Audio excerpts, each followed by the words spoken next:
ಕೊಟ್ಟಿದ್ದಾರೆ. ಅದೇ ಮುಂದುವರಿಯೋಣ. ವಾಕ್ಯ ನಾವು ನಿನ್ನೆ ವಾರ ಕೇಳಿಸ್ಕೊಂಡ ಮಾತು, ನಾವು ಆಶೀರ್ವಾದ ಹೊಂದಬೇಕಾದ್ರೆ ದೇವರಿಗೆ ನಂಬಿಗಸ್ತರಾಗಿರಬೇಕು. ಕಳೆದ ನಿನ್ನೆ ವಾರ ಕೇಳಿಸ್ಕೊಂಡ್ವಿ. ಯಾರ್ಯಾರು ನಂಬಿಗಸ್ತರಾಗಿದ್ರು?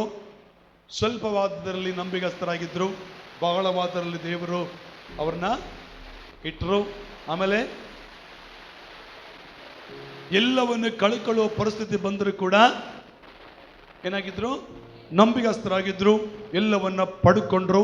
ಮತ್ತೆ ಮೂರನೇದಾಗಿ ಮನೆಯಲ್ಲಿ, ನೀವು ಏನಾದ್ರು ಹೇಳಿದ್ರೆ ನಾನು ಕೇಳಲ್ಲ, ಮನೆಯಲ್ಲಿ ಮೂರನೇದ ಎಲ್ಲವನ್ನ. ಓಕೆ, ಮೂರನೇದು ಎಲ್ಲವನ್ನು. ಎರಡನೇದು ಯಾವ್ದು ಮಾತಂಗಾದ್ರೆ? ನಾವು ವೆರಿ ಗುಡ್. ಸಾಯಬೇಕಾದ್ರೆ ನಾವು ನಂಬಿಗಸ್ತರಾಗಿರಬೇಕು. ವೆರಿ ಗುಡ್, ಥ್ಯಾಂಕ್ ಯು ನನಗೆ ಹೆಲ್ಪ್ ಮಾಡೋದಕ್ಕೆ.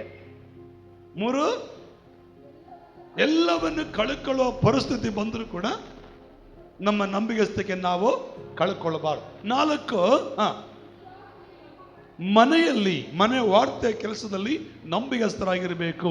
ಓಕೆ, ಐದನೇದಾಗಿ ಇವತ್ತು ಮಾತಾಡ್ಲಿಕ್ಕಿದ್ದೇವೆ. ಹಾಗೆ ನೋಟ್ಸ್ ಕಂಟಿನ್ಯೂ ಮಾಡ್ತಿರೋ ಮತ್ತೆ ಎಲ್ಲಿ ಬಿಸಾಕಿ ಬಂದಿರೋ ಗೊತ್ತಿಲ್ಲ. ಕೆಲವರು ಪೇಪರ್ನ ಬರ್ಕೊಳ್ತಿರ್ತಾರೆ, ಮತ್ತು ಒಂದು ಹಾಳೆ ಕೊಡ ಹರ್ಕಂತಾರ, ಹಾಳೆ ಬರೀತಾರ, ಹಾಳೆ ಇಡ್ತಾರ. ಇದ್ರೆ ಇರ್ಬೋದು, ಹೋದ್ರೆ ಹೋಗ್ಬೋದು, ಹಾಳೆ ಅದು. ಒಂದು ನೋಟ್ಸ್ ಇಟ್ಕೊಳ್ಳಿ. ನೋಟ್ಸ್ ಇಲ್ಲಿ ಬರೆದ್ರೆ ನಿಮಗೆ ಉಪಯೋಗ ಬರುತ್ತೆ. ಆಮೇಲೆ ಜೋರಾಗಿ ಹಲ್ಲೆಲೂಯ. ದೇವರ ನಾಮಕ್ಕೆ ಸ್ತೋತ್ರವಾಗಲಿ. ಐದನೇದು, ದೇವರ ಆಶೀರ್ವಾದ ಹೊಂದಿಕೊಳ್ಳಬೇಕಂದ್ರೆ ನಾವು ನಂಬಿಗಸ್ತರಾಗಿರಬೇಕು. ದೇವರ ಮಾತಿಗೆ ನಾವು ನಂಬಿಗಸ್ತರಾಗಿ ನಿಂತುಕೊಳ್ಳಬೇಕು. ಹೇಳ್ರಿ, ದೇವರ ಮಾತಿಗೆ ನಾವು ನಂಬಿಗಸ್ತರಾಗಿ ನಿಂತುಕೊಳ್ಬೇಕು. ಕರ್ತನಿಗೆ ಸ್ತೋತ್ರ. ಎಲ್ಲರ ಮಾತಿಗೆ ನಂಬಿಗಸ್ತ ನಿಂತ್ಕೊಂಡು ದೇವರ ಮಾತು ಮಾತಾಡುವಾಗ, ಇಲ್ಲ ದೇವರು ಹೇಳುವಾಗ ನಂಬಿಗಸ್ತರಾಗಿಲ್ಲ ಅಂದ್ರೆ ನಾವು ಆಶೀರ್ವಾದ ಹೊಂದಿಕೊಳ್ಳುವುದಕ್ಕೆ ಸಾಧ್ಯವಿಲ್ಲ. ಬೈಬಲ್ ವಾಕ್ಯ ತೆಗೆಯೋಣ. ಆದಿಕಾಂಡ ಪುಸ್ತಕಕ್ಕೆ ಬರೋಣ. 6ನೇ ಅಧ್ಯಾಯದಲ್ಲಿ ಒಂದು ಭಕ್ತನು ನಮಗೆ ಮುಂದೆ ಇದ್ದಾನೆ. 6ನೇ ಅಧ್ಯಾಯ 9ನೇ ವಚನವನ್ನ ಒಂದು ಸಾರಿ ನಾವು ಓದಿಕೊಳ್ಳೋಣ. ಕರ್ತನಲ್ಲಿ ಪ್ರಿಯ ಜನರೇ,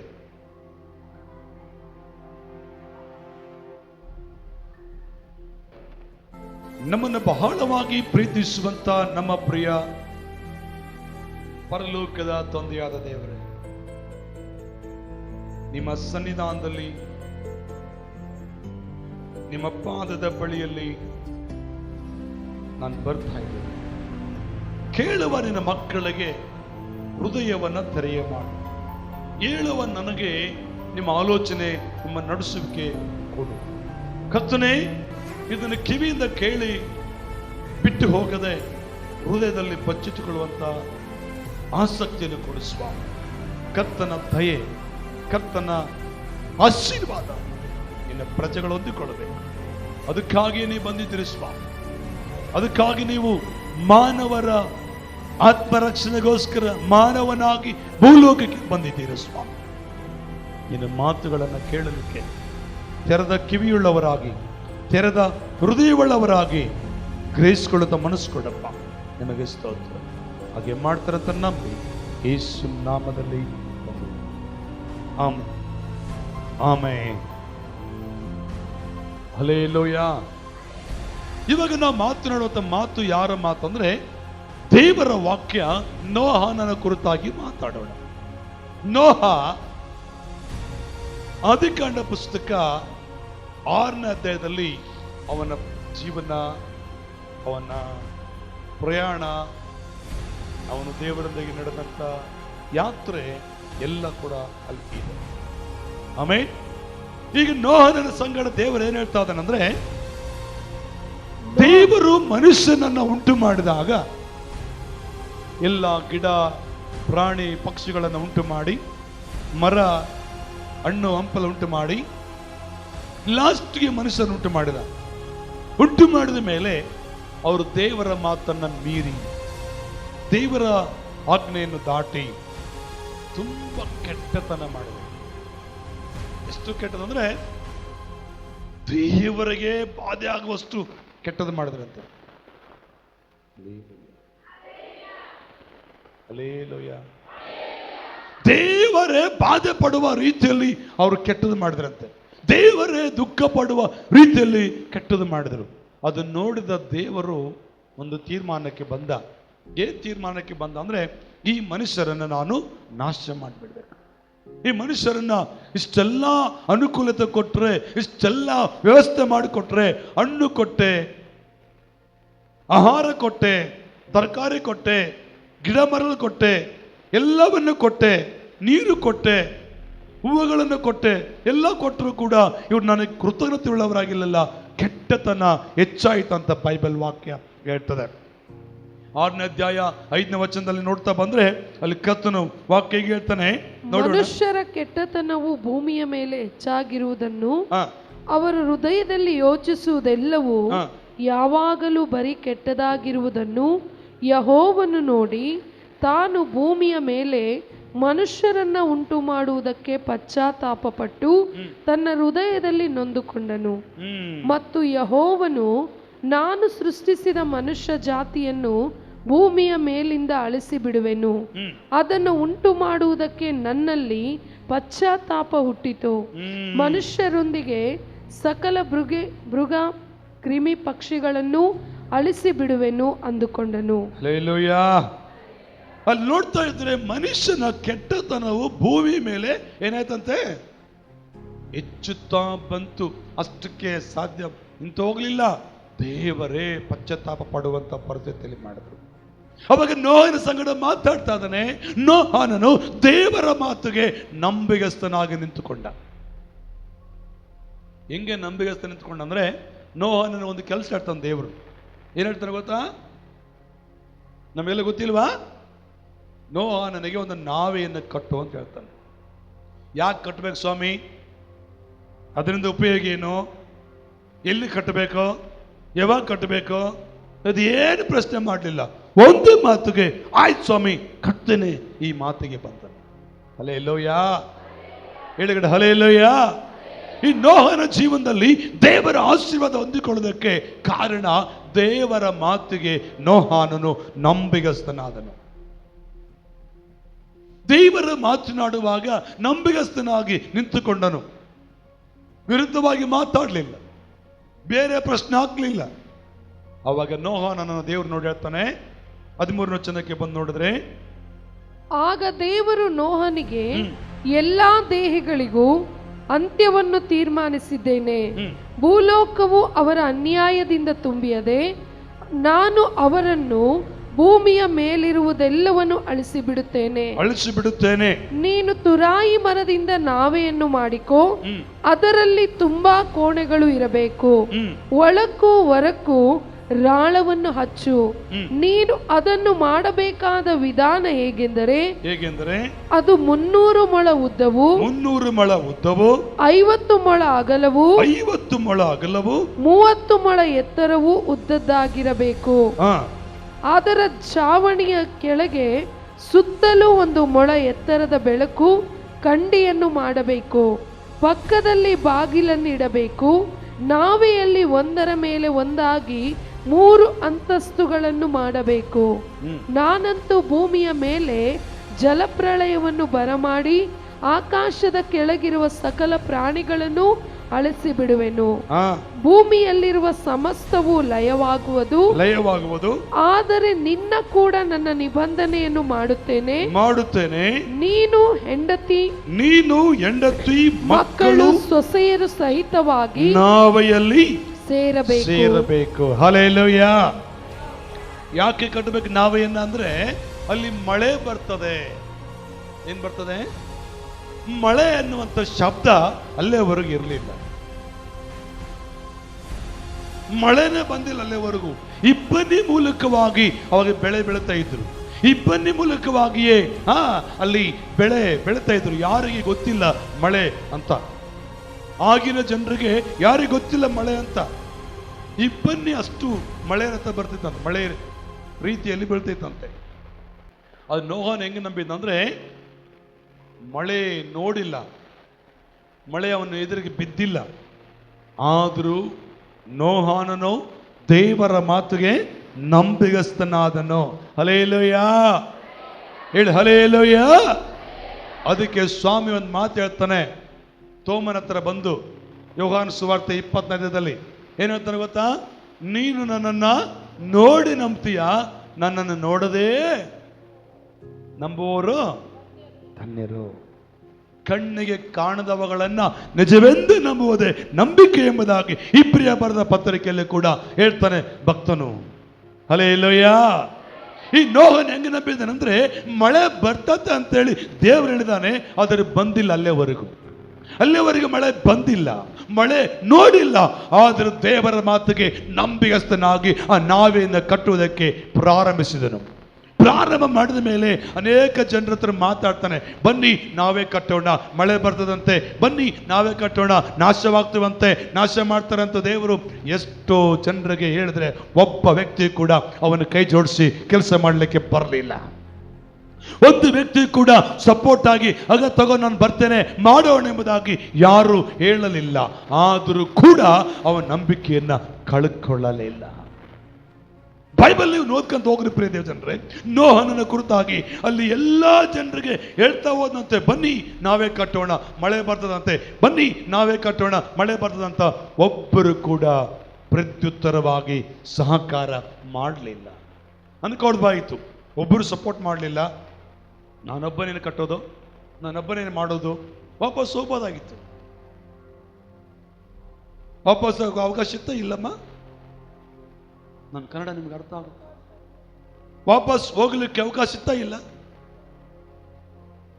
ಎಷ್ಟು ಜನ ಕರೆದ್ರೆ ಒಬ್ಬರು ಕೂಡ ಬರ್ತಾ ಇಲ್ವೇ? ನಿಮ್ಗೆ ಅರ್ಥ ಆಗಿ ಹೇಳ್ತೇನೆ, ಅಲ್ಲಿ ಒಂದು 10 ಲೋಡು ಮಣ್ಣಿದೆ, ಮರಳಿದೆ. ಪರಮೇಶ್ ಹೇಳ್ತಾನೆ, ಪರಮೇಶ್ ಆ 10 ಲೋಡ್ ಮಣ್ಣಿದೆಪ್ಪ, ಅದನ್ನ ಎತ್ತಾಕ್ಬೇಕು ಅಂತ ಹೇಳಿದ್ರು. ಪರಮೇಶ್ ಏನು ಮಾಡ್ದ? ನಾಗರಾಜಣ್ಣನ ಕರೆದ, ದುರ್ಗೇಶನ ಕರೆದ, ಜಗದೀಶನ ಕರೆದ, ಸ್ವಾಮಿನ ಕರೆದ, ಮತ್ತೆ ಲಾಸ್ಟ್ ಉದ್ದೇಶನ ಕರೆದ. ಅದು ಕರೆದ ಕೂಡ ಏನು ಮಣ್ಣು ಎತ್ತಕ್ಕಾಗಲ್ಲ. ಕರೆದ, ಎಲ್ಲರನ್ನ ಕರೆದ, ಒಬ್ಬರು ಬರಲಿಲ್ಲ. ಪರಮೇಶ್ ಏನ್ ಮಾಡ್ತಾನೆ?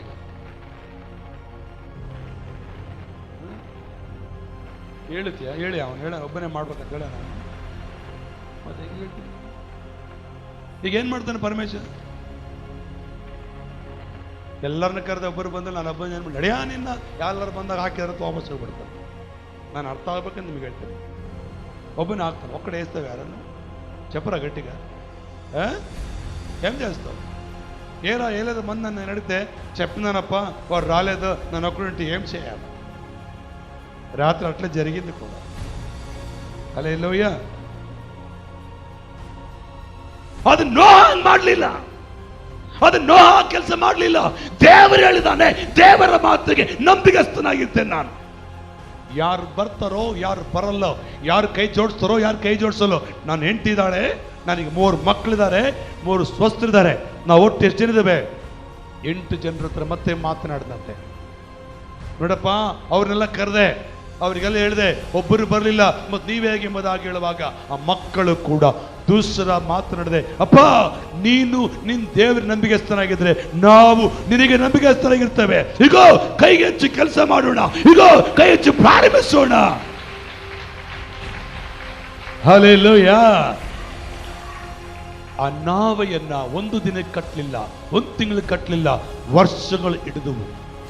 ಹೇಳಿ, ವರ್ಷಗಳು ಹಿಡಿದವು. ಅದೆಂತ ನಾವೇ ಗೊತ್ತೇನಮ್ಮ? ಅದೆಲ್ಲ ಆನೆ ಕೂಡ ವಾಸ ಮಾಡಬೇಕಾ, ಸಿಂಹ ಕೂಡ ಇರಬೇಕು, ಅದ್ರಾಗೆ ಹುಲಿ ಕೂಡ ಇರಬೇಕು, ಎಲ್ಲ ಪಕ್ಷಿಗಳಿರ್ಬೇಕು, ಎಲ್ಲ ಭೂ ಜಂತುಗಳಿರ್ಬೇಕು. ಅಂತ ನಾವೇ ಕಟ್ಟಬೇಕಂದ್ರೆ 1 ತಿಂಗಳ ಕಟ್ಟಕ್ಕಾಗುವುದಿಲ್ಲ. ವರ್ಷಗಳು ವರ್ಷಗಳು ವರ್ಷಗಳು ಕಳೆದು ಹೋದ್ರು, 1 ದಿನ ಕೂಡ ನಿರಾಶೆಗೊಂಡವನಾಗಿ ಒಬ್ಬರು ಬರಲಿಲ್ಲ. ಈ ಕೆಲಸ ಇಷ್ಟಕ್ಕೆ ಮಾಡಿದೆ, ಒಬ್ಬರು ಬರ್ಲಿಂತ ಯಾವತ್ತು ನಿರಾಶೆಗೊಂಡಿಲ್ಲ, ಯಾವತ್ತು ಬೇಸರಿಕೆ ಮಾಡ್ಕೊಂಡಿಲ್ಲ, ಯಾವತ್ತು ಇಂತಿ ನೋಡಿಲ್ಲ. ದೇವರ ಮಾತಿಗೆ ನಂಬಿಗಸ್ತನಾಗಿ ನಾವೇನು ಕಟ್ಟಿ ಪೂರ್ತಿ ಮಾಡಿದನು. ಹಲ್ಲೆಲೂಯಾ. ಜೋರಾಗಿ ಹಲ್ಲೆಲೂಯಾ. ನಾವೆಯನ್ನು ಕಟ್ಟುವಾಗ ಎಷ್ಟೋ ಹೋರಾಟಗಳು ಬಂದವು, ಎಷ್ಟೋ ಶೋಧನೆಗಳು ಬಂದವು, ಎಷ್ಟೋ ಅವಮಾನಗಳು ಬಂದವು. ಎಷ್ಟೋ ಜನ ಬಂದು ಗೇಲಿ ಮಾಡ್ತಾ ಇದ್ದಾರೆ, ಇವನಿಗೆ ಬುದ್ಧಿ ಇಲ್ಲ, ಏನೋ ಮಾಡಕತ್ತಾನೆ ಇವನು, ಅದ್ಯಾವುದೋ ಹೇಳರಂತೆ, ಅವ್ರು ಯಾರು ಹೇಳರಂತೆ, ಇವನು ಮಾಡ್ತಾ ಇದ್ದಾನಂತ ಎಷ್ಟೋ ಜನ ಬಂದು ಗೇಲಿ ಮಾಡಿದ್ರು, ಅಪಹಾಸ್ಯ ಮಾಡಿದ್ರು, ತಿರಸ್ಕಾರ ಮಾಡಿದ್ರು, ಉಲ್ಲಂಘನೆ ಮಾಡಿದ್ರು. ಆದರೂ ಕೂಡ ಯಾರ ಮಾತಿಗೆ ಮನಸ್ಸು ಕೊಡದೆ ಆತನ ಸಂಗಡ ಮಾತನಾಡಿದ ದೇವರಿಗೆ ನಂಬಿಗಸ್ತನಾಗಿ, ದೇವರ ಮಾತಿಗೆ ನಂಬಿಗಸ್ತನಾಗಿ ಆ ಕೆಲಸಕ್ಕೆ ಕೈ ಹಾಕಿದನು. ಆಮೆನ್. ಯಾರವನು? ಜೋರಾಗಿ ಹೇಳಿ. ಯಾರು? ಆ ನಾವೇನ ಕಟ್ಟಿ ಮುಗಿಸಿದ ಮೇಲೆ ದೇವರು ಒಂದು ಪ್ಲಾನ್ ಕೊಟ್ಟನು. ಇಲ್ಲೇ ಇಷ್ಟು ಉದ್ದ ಇರಬೇಕು, ಇಷ್ಟು ಅಗಲ ಇರಬೇಕು, ಇಷ್ಟು ಎತ್ತರ ಇರಬೇಕು, ಇಷ್ಟು ಅಂತಸ್ತು ಇರಬೇಕು, ಇಷ್ಟು ಕಿಟಕಿ ಇರಬೇಕು, ಇಷ್ಟು ಬಾಗಿಲು ಇರಬೇಕು, ಇಲ್ಲೇ ಇದಿರ್ಬೇಕು, ಇಲ್ಲಿ ಆಹಾರ ಇಡಬೇಕು, ನೀವೆಲ್ಲ ಮನೆಗೆ ಓದ್ಕೊಳ್ರಿ, ಅದೇ ಪೂರ್ತಿ ಇಲ್ಲಿ ಇದಿರ್ಬೇಕು, ಇಲ್ಲಿ ಇದಿರ್ಬೇಕು. ದೇವರು ನೋಹನ ಸಂಗಡ ಒಡಂಬಡಿಕೆ ಮಾಡಿಕೊಳ್ತಾನೆ. 18ನೇ ವಚನ ಹೇಳ್ತದೆ, ಆದರೆ ನಿನ್ನ ಕೂಡ ನನ್ನ ನಿಬಂಧನೆಯನ್ನು ಮಾಡುತ್ತೇನೆ, ಒಡಂಬಡಿಕೆ ಒಪ್ಪಂದ ಮಾಡಿಕೊಳ್ತಾನೆ. ಯಾಕಂದ್ರೆ ನೋಹನು ದೇವರ ಮಾತಿಗೆ ನಂಬಿಗಸ್ತನಾಗಿ ನಡೆದನು.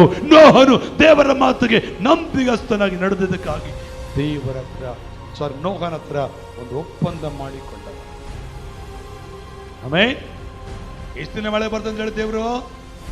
40 ದಿನಗಳ ಕಾಲ. ನೋಹನು ಮಾತ್ರ ನಂಬಿಗಸ್ತನಾಗಿದ್ದ, ನೋಹನನು ಮಾತ್ರ ನೀತಿವಂತನಾಗಿದ್ದ, ನೋಹನನು ಮಾತ್ರ ದೇವರೊಟ್ಟಿಗೆ ಅನ್ಯನುಳ್ಳವನಾಗಿದ್ದ. ಆ ಕಾರಣಕ್ಕಾಗಿಯೇ ಮಳೆ ಪ್ರಾರಂಭವಾಯಿತು.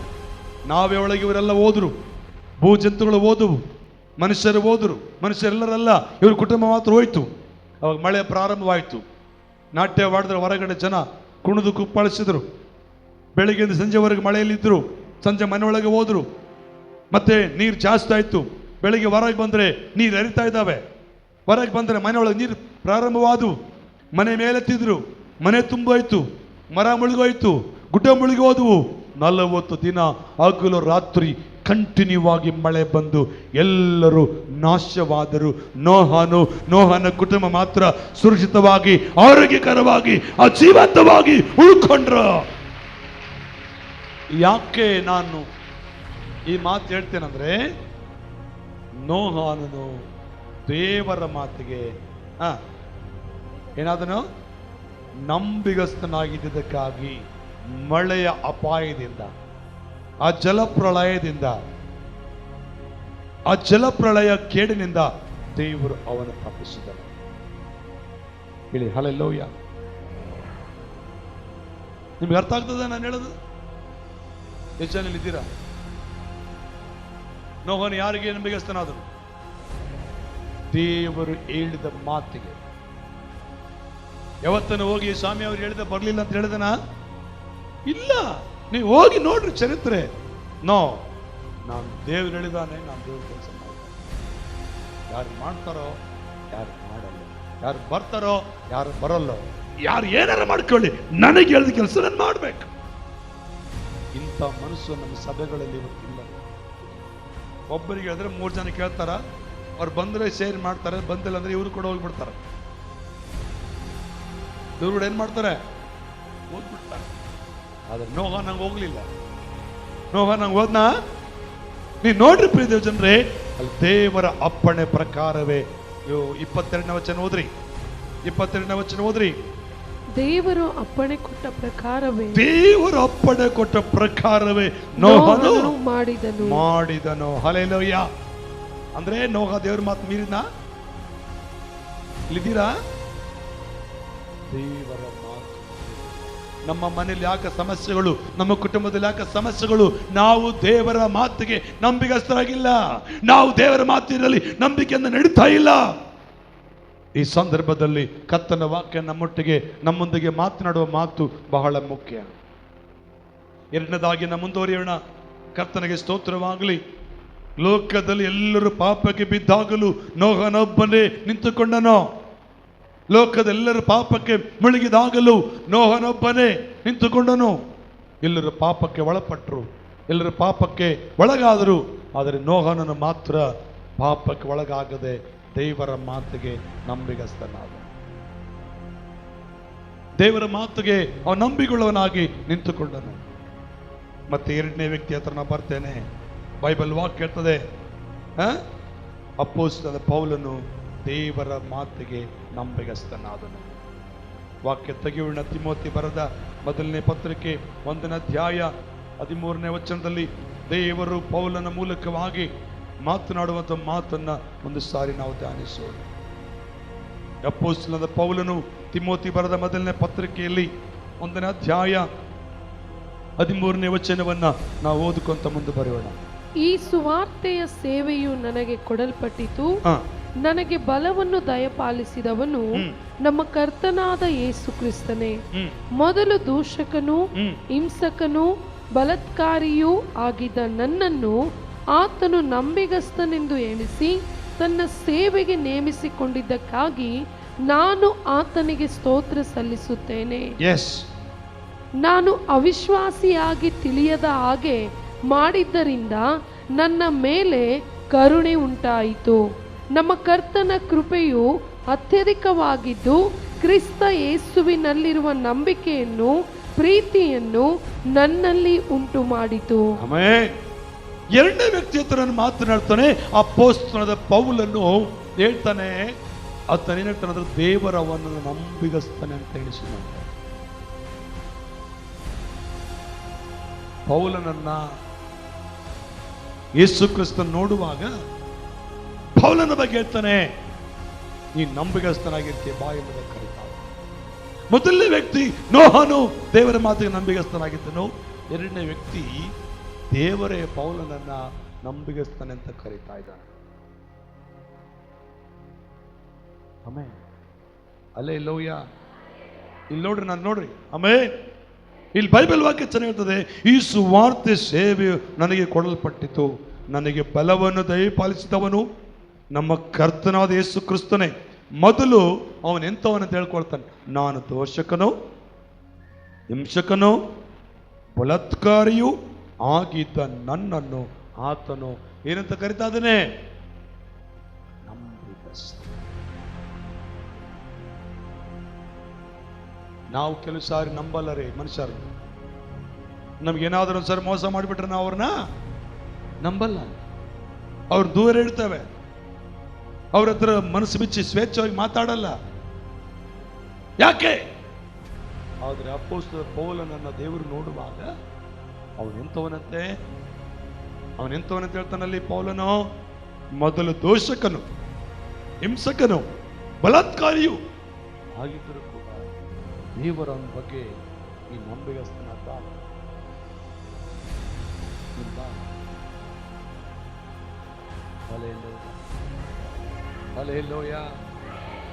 ಇಲ್ಲಿದ್ದೀರಾ? ನಿಜನಿದ್ದೀರಾ? ಕರ್ತನೇ ಸ್ತೋತ್ರ. ಎರಡನೇ ವ್ಯಕ್ತಿ ಪೌಲನ ಬಗ್ಗೆ ನಿಜವಾಗಲೂ ಪ್ರಿಯ ಧ್ಯಾನಿಸುವುದಾದ್ರೆ, ನೀವು ಚೆನ್ನಾಗಿ ಅರ್ಥ ಮಾಡಿಕೊಳ್ಳೋದಾದ್ರೆ, ಇವತ್ತು ನಾವು ಪೌಲನ ತರ ಆಗ್ಬೇಕು. ಅವಾಗನೇ ದೇವರ ಸುವಾರ್ತೆ ಎಲ್ಲ ಕಡೆಗೆ ಹಬ್ಬಲಿಕ್ಕೆ. ಪೌಲನು ಪಟ್ಟ ಪ್ರಯಾಸ 1-2 ಅಲ್ಲ. ಪೌಲನು ಸಾರಿದ ಸುವಾರ್ತೆ 1 ಊರು 2 ಊರಲ್ಲ, 1 ಪಟ್ಟಣ 2 ಪಟ್ಟಣ ಅಲ್ಲ, ರಾಜ್ಯಗಳನ್ನ ದೇಶಗಳನ್ನ ಸುತ್ತಿ ಸೇವೆ ಮಾಡಿದಾನೆ.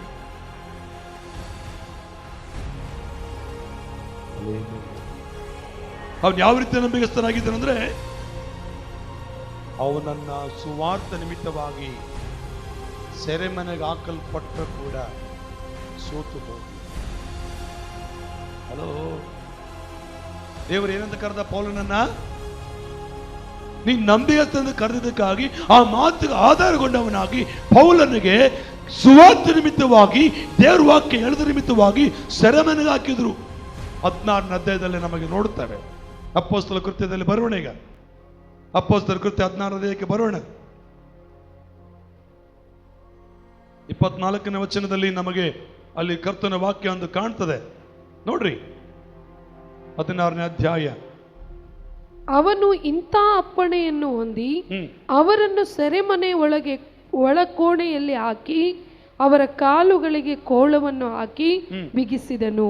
ಮಧ್ಯರಾತ್ರಿಯಲ್ಲಿ ಪೌಲನು ಸೀಲನು ಪ್ರಾರ್ಥನೆ ಮಾಡುವವರಾಗಿ ದೇವರಿಗೆ ಸ್ತುತಿ ಪದಗಳನ್ನು ಹಾಡುತ್ತಿದ್ದರು. ಹಲ್ಲೆಲೂಯಾ.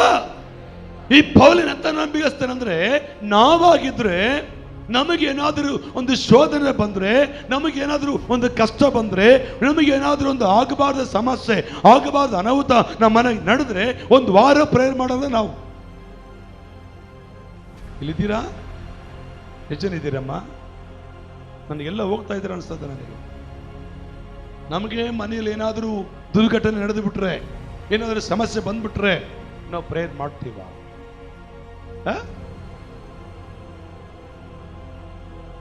ಹಲ್ಲೆಲೂಯಾ.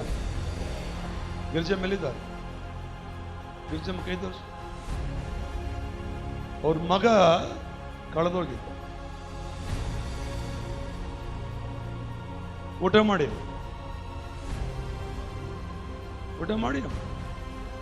ಪ್ರೇಯರ್ ಮಾಡಿಲ್ಲ. ಮಾಡಿದ್ರೆ ಬಿಡು ಸ್ವಾಮಿ, ಹೆಂಗನ ಮಾಡ. 1 ವಾರ ನಮ್ಮ ಮಗ ಕಂಡಿಲ್ಲ ಅಂದ್ರೆ ನಮಗೆ ಸೋದರ, ನಮಗೆ ಪ್ರೇಯರ್ ಮಾಡಕ್ಕಾಗಲ್ಲ. ಆದ್ರೆ ಪೌಲನ ಹಂಗೆಲ್ಲ. ಅವನು ಸೆರೆಮನೆಗೆ ಹೋದ್ರು ಕೂಡ ಅವನು ಹೆಂಗೆ ಸೆರೆಮನೆಗೆ ಹಾಕ್ಯಾರ? ಒಡೆದು ಚೆನ್ನಾಗಿ ಹೊಡೆದಿದ್ದಾರೆ. ವಾಕ್ಯದಲ್ಲಿ ನಿಮ್ಮ 19ನೇ ವಚನದಿಂದ ಓದ್ಕೊಂತ ಬಂದ್ರೆ ಚೆನ್ನಾಗಿ ಹೊಡೆದು ಜೈಲಿಗೆ ಹಾಕಿದ್ದಾರೆ. ಜೈಲೊಳಗೆ ಸುಮ್ಮನೆ ಇರಬೇಕಾಗಿತ್ತು ಪೌಲರು, ಏನ್ ಮಾತಾಡಬಾರ್ದಾಗಿತ್ತು. ಆದ್ರೆ ಪೌಲನು ಹಂಗಿರ್ಲಿಲ್ಲ ಪ್ರಿಯರೇ. ಪೌಲನು ಯಾರು ನಂಬಿಗಸ್ತನಾಗಿದ್ದನೋ? ತನ್ನನ್ನು ಕರೆದ ಆತನಿಗೆ, ತನ್ನನ್ನು ಆರಿಸಿಕೊಂಡ ಆತನಿಗೆ, ತನ್ನ ಮೇಲೆ ಪ್ರೀತಿ ಮಮಕರ ಇಟ್ಟಂತ ದೇವರಿಗೆ ನಂಬಿಗಸ್ತನಾಗಿ, ಸೆರೆಮನೆ ಇದ್ರೂ ಕೂಡ ನಂಬಿಗಸ್ತನಾಗಿ ಸ್ತುತಿ ಪದಗಳನ್ನ, ಆರಾಧನೆಯನ್ನ, ಹಾಡುಗಳನ್ನ, ಕೂಗುವುದನ್ನ, ಬೇಡುವುದನ್ನ ನೋಡ್ತಾ ಇದ್ದೇವೆ. ಹಲ್ಲೆಲೂಯಾ. ನಂಬರ್ 1, ಪೌಲನು ಸೆರೆಮನೆಗೆ ಹೋದರೂ ಕೂಡ ಪ್ರಾರ್ಥನೆ ಬಿಡ್ಲಿಲ್ಲವೇ? ನೀನು ಪ್ರಾರ್ಥನೆ ಮಾಡಲೇಬಾರ್ದಂತಾನೆ ಸೆರೆಮನೆಗೆ ಹಾಕಿದ್ದು, ನೀನು ವಾಕ್ಯ ಹೇಳಬಾರ್ದಂತಾನೆ ಅವನು ಹಾಕಿದ್ದು. ಅದ್ ಹೇಳಿದ್ರೆ ಮತ್ತೆ ನೀನು ಹಾಕ್ತೀವಿ ಅಂತ ಹೇಳಿದ್ರು. ಆದರೂ ಕೂಡ ಪೌಲನು ಏನ್ ಮಾಡ್ತಾನಲ್ಲಿ? ಸೆರೆಮನೆಯಲ್ಲಿ ಇದ್ದರೂ ಕೂಡ ಪ್ರಾರ್ಥನೆ ಮಾಡುವವರಾಗಿ ದೇವರಿಗೆ ಸ್ತುತಿ ಪದಗಳನ್ನು ಹಾಡುತ್ತಿದ್ದರು. ದೇವರಿಗೆ ಸ್ತುತಿ ಪದಗಳನ್ನು ಹಾಡುವವರಾಗಿ ಸೆರೆಮನೆಯಲ್ಲಿದ್ದವರು ಲಕ್ಷ್ಯವಿಟ್ಟು ಕೇಳುತ್ತಿದ್ದರು. ಲಕ್ಷ್ಯವಿಟ್ಟು ಕೇಳುತ್ತಿದ್ದರು. ಇದು ನಂಬಿಗಸ್ತರ ಕೆಲಸ. ಅವ್ರ ಸಮಸ್ಯೆಯನ್ನ ಜನರಿಗೆ ಹೇಳಲ್ಲ ರೀ ನಂಬಿಗಸ್ತರು. ಅವರಿಗಾದಂತ ಕಷ್ಟವನ್ನ ಜನರಿಗೆ ಹೇಳಲ್ಲ. ಅವರ ಮುಂದಿರುವ ದೇವರ ವಾಕ್ಯವನ್ನ ಹೇಳ್ತಾರೆ. ದೇವರನ್ನು ಉದ್ಧಾರ ಮಾಡ್ತಾನೆ, ದೇವರನ್ನು ಕಾಪಾಡ್ತಾನೆ, ದೇವರನ್ನು ಬಿಡುಗಡೆ ಕೊಡ್ತಾನೆ, ಇದನ್ನೇ ಹೇಳ್ತಾರೆ ನಂಬಿಗಸ್ತರು. ಅಪ್ಪ ನಂಬಿಗಸ್ತರು ಏನ್ ಮಾಡ್ತಾರೆ ಗೊತ್ತಾ? ಏನ್ ಮಾಡ್ತಿ ಬಿಡವ, ನಂದೇ ನನಗಾಗೈತೆ, ನಿನಗೇನು ಹೇಳಿ, ಏನಾಗೈತೆ, ಏನ್ ಮಾಡ್ಬೇಕು, ನಂದೇ ನನಗೆ ಆರ್ವಲ್ದು ತೀರ್ಬಲ್ದು, ನಂದೇ ನನಗೆ ಮನಾರಾಗೈತೆ, ಹಿಂಗೆ ಮಾತಾಡ್ತಾರೆ. ಅದನ್ನ ನಂಬಿಗಸ್ತರಾಗಿ ಮಾತಾಡಲ್ಲ ರೀ. ಏನ್ ಮಾಡ್ತಾರೆ ನಂಬಿಗಸ್ತರು? ಸೆರೆಮನೆ